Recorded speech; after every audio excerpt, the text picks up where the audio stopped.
મિત્રો આપણે જોઈ શકીએ છીએ કે અમારા હીરાપુરા ગામે છેલ્લા 10 દિવસથી અમારા જે ગામનો જે પંચાયતનો જે બોર હતો એ ફેલ થઈ જવાથી છેલ્લા 10 દિવસથી અમારા ગામ પાણી માટે હેરાન થઈ રહ્યું હતું। ત્યારે અમારા જે ડેલિગેટ સાહેબ છે, અમારા તાલુકા પંચાયતના અમારા પ્રમુખ સાહેબ છે, અમારા જ ગામના એવા પટેલ જનકભાઈ રતિલાલભાઈના સહકારથી અને અમારા સરપંચ શ્રી નટવરભાઈ રવજીભાઈના એક આગ્રહથી મિત્રો અત્યારે હાલ તાત્કાલિક અહીંયા રિંગ આવી ગઈ છે અને અહીંયા બોર મૂકવાનું મિત્રો ચાલુ થઈ રહ્યું છે। તેનું મુહૂર્ત અહીંયા કરવા માટે અમારા રમેશ ગોરબા આવી ગયા છે અને અમારા જે જનક મહારાજ છે, જેમની દીકરી છે, એ હવે એના હાથે અહીંયા શુભ મુહૂર્ત થઈ રહ્યું છે। મિત્રો 10નો બોર અહીંયા મૂકવામાં આવી રહ્યો છે અને અમારા ગામજનોને એક ખુશીના સમાચાર કે લગભગ 15 દિવસની અંદર મિત્રો આપણો આ બોર તૈયાર થઈ જશે।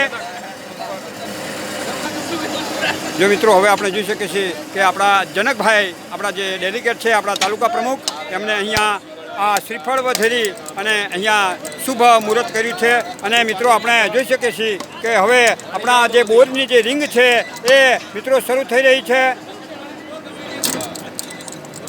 બોલો આજે શક્તિ અંબે માત કી જય, મનોકામના સિદ્ધ હનુમાનજી મહારાજની જય, કી જય। મિત્રો આપણે જોઈ શકીએ છીએ કે હવે અહીંયા આ રિંગની શુભ શરૂઆત થઈ ગઈ છે અને આપણે કીધું તે પ્રમાણે કે લગભગ 15 દિવસની અંદર આપણો આ નવો બોર મિત્રો તૈયાર થઈ જશે અને જે પાણીનું સંકટ જે આવ્યું છે આપણા ગામ ઉપર તે 15 દિવસમાં પૂર્ણ થઈ જશે। ચાલુ કરે ને અહીંયા મૂકવું જોઈએ।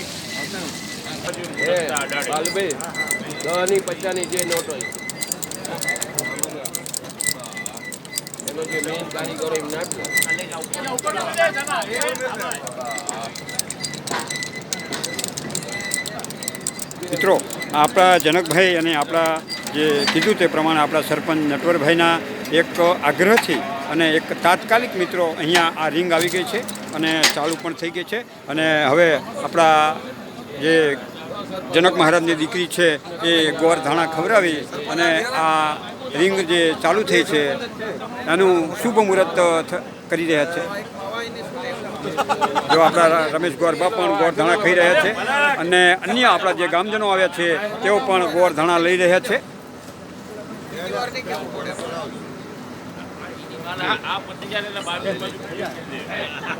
તો બોલો રામચંદ્ર ભગવાન કી જય, ઘનશ્યામ મહારાજની જય।